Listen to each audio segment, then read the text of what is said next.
कहते हैं ना कि सबको हमेशा सब कुछ नहीं मिलता, तो जितना मिल गया है ना उसमें खुश कैसे रहा जाए। आज के व्लॉग में आपको बताऊंगी कि अपनी एक ही तरह की बोरिंग सी सादा सी ज़िंदगी में आपने खुशियाँ किस तरह से तलाश करनी है, क्योंकि खुशियाँ खुद नहीं मिल जाती, उन्हें ढूंढना पड़ता है। साथ ही आपके साथ अपने ईद के दूसरे दिन की सिंपल सी रूटीन शेयर करूंगी। एक ईजी सी रेसिपी आपको दिखाने वाली हूँ जो बहुत झटपट क्विकली बन जाएगी और बहुत मज़े की बनेगी, आपको ज़रूर अच्छी लगेगी।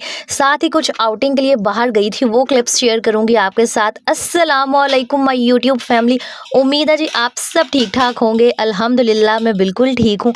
ईद मुबारक आप सबको। मुझे कमेंट में ज़रूर बताइएगा कि आप सबकी ईद कैसी गुजरी। अल्हम्दुलिल्लाह मेरी ईद बहुत अच्छी गुजरी। मैंने खाया पिया, एंजॉय किया और कल का दिन सिर्फ सो के रेस्ट कर के गुजारा। अच्छा, आप लोग मुझसे कह रहे थे ना आपने फेशियल की जो है ना रेमेडी शेयर नहीं की, आपने नहीं बताया कि ईद से पहले घर पे फेशियल किस तरह से करना है। तो आप ये देख सकते हैं, मेरा ये जो फेशियल का पैक है ना, अभी भी ये किचन में ऐसे ही पड़ा हुआ था मेरे पास। एक तो ये पैक था, ये जो अर्जेंट फेशियल होता है, जो फटाफट से बस एक ही चीज़ मुंह पे लगानी होती है और आपका जो मुंह है ना वो चमचमा उठता है। ना ही मैंने ये वाला फेशियल यूज़ किया, ना ही मेरे पास वो दूसरा गोल्डन पर्ल का फेशियल है जिसमें हर चीज़ अलग होती है, स्टेप बाय स्टेप फेशियल होता है, ना ही मैंने वो किया था। तो अगर आपकी आप ही फेशियल करती तो आप लोगों के साथ शेयर करती ना। हाँ, बस मैंने मेहंदी लगा ली थी, ना मैंने हेयर कलर अप्लाई किया, ना मैंने फेशियल किया। तो जब करूँगी ना तब आपके साथ शेयर कर दूँगी इंशाल्लाह। अच्छा, ये जी ईद का दूसरा दिन था और वही हम औरतों के जो घर के काम है ना, चाहे ईद हो या कोई भी आम दिन हो, नाश्ता, खाना, सफाई, बर्तन, कपड़े, ये हमारा ही इंतज़ार कर रहे होते हैं। अगर आपके पास भी ना मेरी तरह कोई हेल्पर नहीं आती है, यानी कि चाहे ईद का दिन हो या कोई भी दिन हो, हर चीज़ आपने खुद ही मैनेज करनी होती है। तो बस यहाँ पर मैं फटाफट से ना सुबह उठ के मैंने सबसे पहले नमाज़ पढ़ी, उसके बाद मैं दोबारा सो गई। आटा गूँध के मैंने रख दिया था क्योंकि आटा नहीं गूँधा हुआ था और यहाँ पर बस मैं नाश्ते की तैयारी कर रही थी।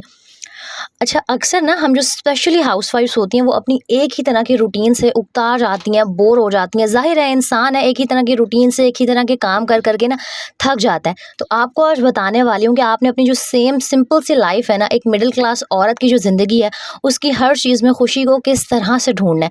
क्योंकि एक बात हमेशा याद रखें कि खुशियाँ खुद ढूँढनी पड़ती हैं, वो आती नहीं है आपके पास, स्पेशली अगर आपके पास जो है ना वसाइल कम है। कहते हैं ना कि जो खुशी का ताल्लुक है वो पैसे से होता है। कहीं न कहीं ये बात ठीक भी है, लेकिन ज़रूरी नहीं है। अब ये थोड़ी हो सकता है कि इंसान के पास पैसे नहीं है या पैसे कम है तो हम खुश रहना छोड़ दें। अल्लाह ताला ने एक ज़िंदगी दी है, इतने खूबसूरत रिश्ते दिए हैं, इतने प्यारे-प्यारे फेस्टिवल्स बनाए हैं, खुशी के मौके तो इंसान को खुद तलाश करने चाहिए ना अपने लिए। अच्छा, यहाँ पर ना मैं नाश्ते में कबाब तल रही थी। जब ईद होती है ना, स्पेशली बड़ी ईद, तो नाश्ता, खाना, मतलब हर तीनों टाइम बस ना कोई गोश्त की चीज़ ही बन रही होती है। तो जब मैं पहले दिन मम्मा के घर गई थी ना, तो वापसी पे उन्होंने मुझे ये कीमे के कबाब दे दिए थे। तो मैंने सोचा कि पराठे बना लेती हूँ और साथ फटाफट से ना ये जो कबाब हैं इनको फ्राई कर लूँगी।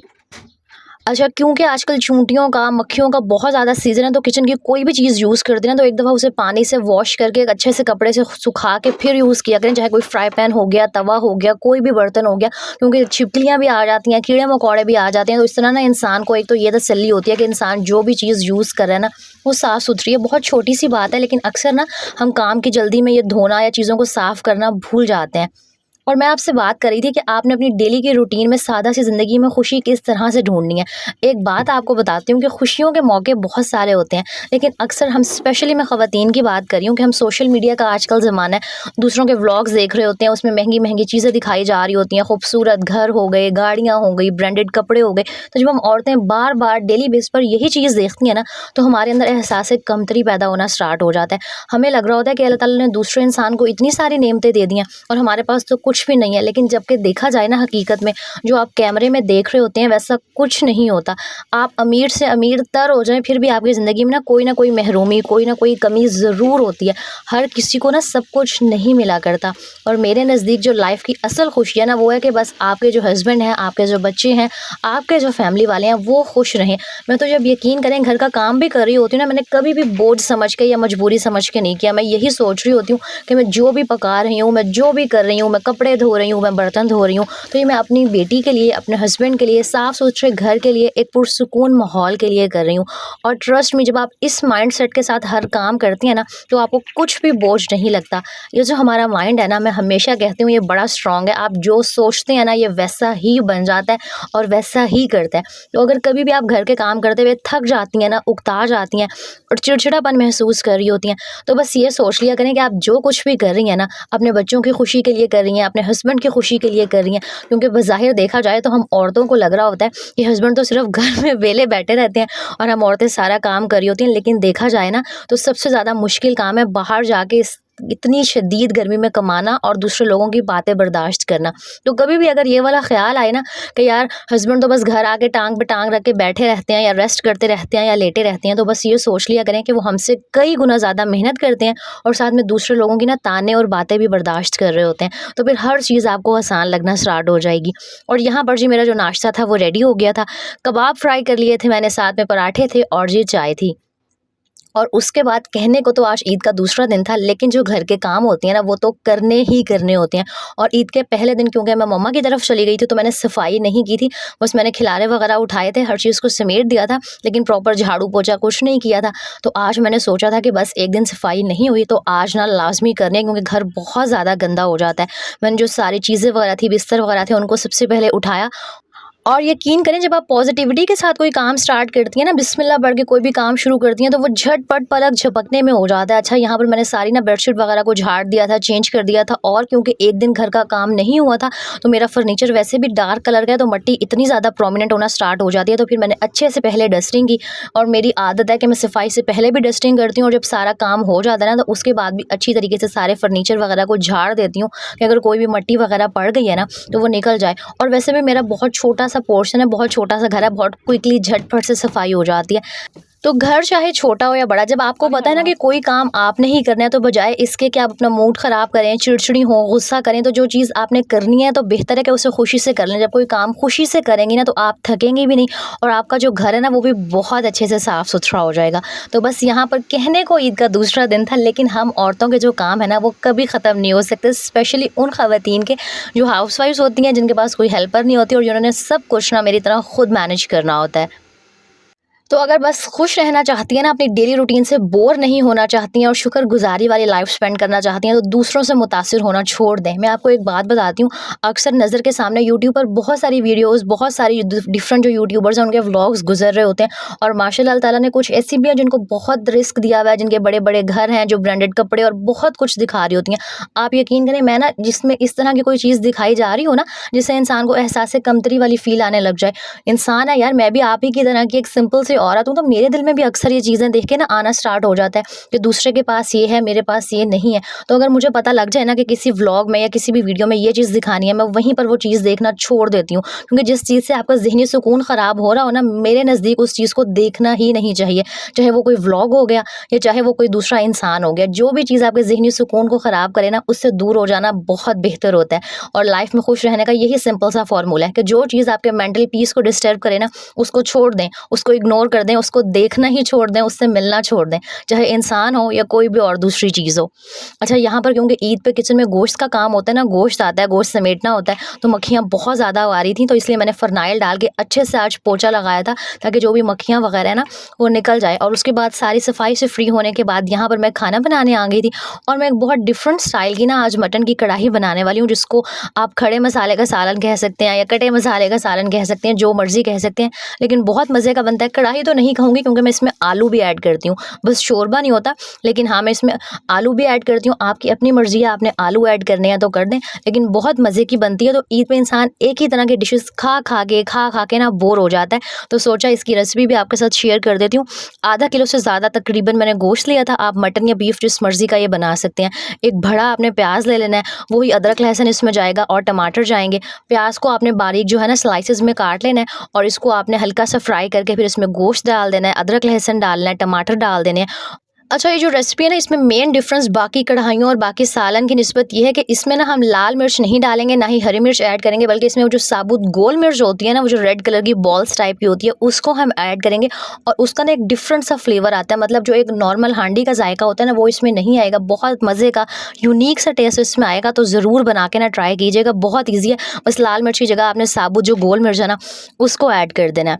अच्छा, यहाँ आप लोगों के साथ एक बात भी शेयर करती हूँ। आजकल ना जियो पे एक ड्रामा चल रहा है, दूसरा चेहरा। वो प्रॉपर मैंने एपिसोड वाइज तो नहीं देखा, लेकिन जब मैं अक्सर रात को टिकटॉक स्क्रॉल कर रही होती हूँ ना, तो उसके मैंने कुछ क्लिप्स देखे, और वो ड्रामा ना इसी पे बनाया हुआ है कि किस तरह एक औरत है वो सोशल मीडिया पर डिफरेंट किसी क्या कहती हैं अमीर सी लड़की के व्लॉग्स देखती है, और उसकी लाइफ देख देख के इतना इंस्पायर होना स्टार्ट हो जाती है कि अपने हस्बैंड से लड़ाई झगड़े करना स्टार्ट कर देती है। तो मेरे पास तो पूरा ड्रामा देखने का टाइम नहीं होता, लेकिन मैंने जितने क्लिप्स उसके देखे ना, उससे मुझे यही समझ आई है कि उस ड्रामे के एंड में कोई बहुत स्ट्रॉन्ग और सबक आमोज़ होता है या आमेज़ जो भी होता है, मतलब बहुत अच्छा लेसन मिलने वाला है। तो ज़रूर वो देखिएगा कि हम दूसरों के चक्कर में ना, दूसरों को देख देख के हमें लग रहा होता है कि हम ना अपनी ज़िंदगी में जो कहीं कमतर हैं या हमारी लाइफ में कोई कमी है, और अपनी ज़िंदगी से ना नाखुश होना स्टार्ट हो जाते हैं। तो इस हैबिट को ना अपनी लाइफ से आप लोग निकाल दें, कसम से आपकी जो लाइफ है ना बहुत पुरसुकून हो जाएगी। अच्छा, यहाँ पर मैंने आपको सारे प्रोसेस को दिखा ही दिया कि आपने प्याज हल्के से सौते करके उसमें गोश्त ऐड करना है, लहसुन अदरक डालना है, टमाटर वगैरह ऐड कर देने हैं, और साथ में नमक जाएगा, और वो जो क्या कहते हैं साबुत गोल मिर्च होती हैं, वो अपने टेस्ट के हिसाब से जितना आपको स्पाइस लेवल बर्दाश्त हो जाता है, जितना आपके घर में मिर्चें पसंद की जाती हैं, साबुत गोल मिर्चें ऐड करनी है। मैंने तकरीबन 8 से 10 ऐड की थी। साथ में आपने इसके अंदर वो जो होता है धनिया पाउडर, बस वो ऐड कर देना है, और कुकर की सीटी लगा देनी है। जब तक आपका जो गोश्त है वो गल जाएगा ना, तब तक उतनी देर में मैंने रोटियां बना ली थी। मेरी यही रूटीन है कि मैं ना मल्टीटास्किंग कर रही होती हूँ। अब ये नहीं है कि जी हांडी बन रही है तो मैं जाके बैठ जाऊँ और मोबाइल स्क्रॉल कर लूँ, टाइम वेस्ट हो रहा होता है ना। तो मैंने सोचा कि जितनी देर में गोश्त गलेगा उतनी देर में मेरी फटाफट से ना रोटियां बन जाएंगी। और स्पेशली इतनी गर्मी है, कोशिश किया करें कि जितनी जल्दी किचन का काम ख़त्म हो सकता है ना, बस ख़त्म करें, और फिर बाद में आप सुकून से रेस्ट करें और रिलैक्स हों। यहाँ पर आप देख लें, जब गोश्त आपका ऑलमोस्ट गलने वाला होगा ना, तो आपने इस पॉइंट पे आलू ऐड कर देने। और मैं क्योंकि कुकर में बना रही थी, तो बस 1 या 2 मिनट आपने दोबारा इसको सीटी लगानी है। कुकर में सब कुछ गल जाएगा और बहुत झटपट से कुकर में सालन बन जाएगा। जहाँ पर आप देखेंगे कि इसका ऑयल जब सेपरेट हो रहा है, तो बस आपने इसके अंदर ये जो थोड़ा सा 1 टीस्पून के करीब ज़ीरा है, इसको भून के कूट के ऐड कर देना, और बिल्कुल थोड़ा सा इसमें गरम मसाला डाल देना है।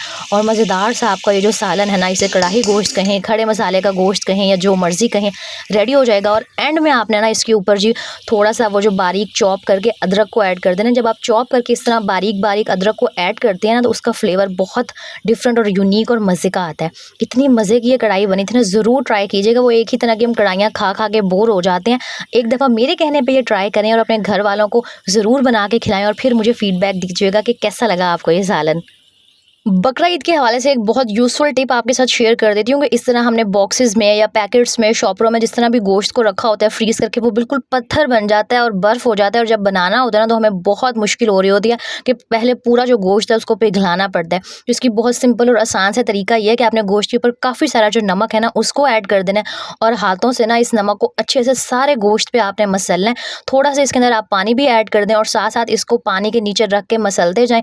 ये जो क्या कहते हैं नमक है ना, इसकी हेल्प से जो बर्फ़ है वो बहुत जल्दी पिघल जाएगी। जब पूरे गोश्त पे आपने नमक को अच्छी तरह मसल देना है ना, तो आपने 5-7 मिनट के लिए गोश्त को ऐसे ही छोड़ देना है। चाहे तो हल्के से नीम गर्म पानी में इस डब्बे को रख दें या शॉपर को रख दें। वैसे नीम गर्म पानी में रखने की ज़रूरत नहीं है, जो गोश्त है ना बहुत जल्दी डीफ्रॉस्ट हो जाएगा। तो ये बहुत क्विक और आसान सा तरीका है, और स्पेशली आजकल के दिनों में जब सबके घरों में गोश्त बन रहा है ना, तो ये बहुत मुश्किल काम होता है। तो नमक बहुत फिट रहता है, ज़रूर ट्राई कीजिएगा अगर आपको भी फटाफट से जो गोश्त है ना उसको डीफ्रॉस्ट करना हो। अच्छा, ये ईद का क्योंकि दूसरा दिन था, तो पूरा दिन तो मैंने वही नॉर्मल रूटीन वाले घर के काम किए थे। अब ज़रूरी नहीं होता कि खुशी इंसान को सिर्फ तभी मिलेगी जब वो महंगे महंगे रेस्टोरेंट्स में जाएगा, या जी शॉपिंग की जाएगी, या कुछ भी महंगा होगा तभी खुशी मिलेगी।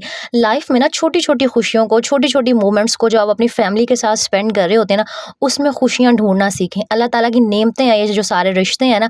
बहुत सारे ऐसे लोग हैं जो परदेश में ईद मना रहे होते हैं, जो अपनी फैमिली वालों से नहीं मिल सकते, तो उनसे पूछें कि फैमिली की ना कदर क्या होती है। तो बस मैं सारे कामों से फ्री हो गई थी, तो ये था जी मेरे ईद के दूसरे दिन का ड्रेस। मैंने अपने कपड़े प्रेस किया। मैंने सोचा कि अगर मैं पूरा दिन यही सोचती रहूँगी ना कि गर्मी है, तो फिर तो बस मैंने इसी तरह के हुलिये में घर के कपड़े पहन के बैठे रहना है। तो मैंने हिम्मत की, फटाफट से कपड़े प्रेस किए, और यहाँ पर जी मैं रेडी शेडी हो गई थी। और मैंने सोचा था कि कोई बात नहीं, गर्मी है तो गर्मी रहे, हम ना थोड़ा सा बाहर घूम फिर के आएंगे, मूड भी फ्रेश हो जाएगा और ईद वाली फील भी आना स्टार्ट हो जाएगी। घर से तो जी मैं बड़े बन ठन के और तैयारी शैयारी के साथ निकली थी, और हम पार्क चले गए थे। मुल्तान में इतनी कोई ख़ास घूमने फिरने की जगह तो है नहीं। खैर, पार्क में जाके ग्रीनरी को देख के सुकून तो बहुत मिल रहा था, लेकिन इतनी कोई शदीद गर्मी थी ना कि बस हम थोड़ी देर ही पार्क में बैठे, थोड़ा बहुत हमने खाया पिया, और उसके बाद ना हम घर आ गए थे। थोड़ी देर ही एंजॉय तो नहीं किया था, लेकिन हाँ मूड फ्रेश हो गया था। अब ये तो नहीं था ना कि गर्मी है तो फिर इंसान घर ही बैठा रहे। ये छोटी छोटी खुशियों के मौके होते हैं, और हस्बैंड को छुट्टी आ रही होती है, तो एंजॉय करना सीखें। लाइफ के हर पल को ना खोल के जीना सीखें, तभी आप ना सुकून भरी जो लाइफ है उसको एंजॉय कर सकेंगे। आज का ये व्लॉग बनाने का मेरा मकसद ये था कि मैं आपको बता सकूं कि खुशी का ताल्लुक ना पैसों से नहीं है। आप महदूद वसाइल में, लिमिटेड बजट में भी ना खुश रह सकती हैं और खुशियां खुद ढूंढ सकती हैं। मेरी दुआ है कि अल्लाह ताला आप सबकी ज़िंदगियों को ना खुशियों से और सुकून से भर दे। अपनी आप ही को अपनी दुआओं में याद रखिएगा, अपना बहुत सारा ख्याल रखिएगा। अल्लाह हाफिज़।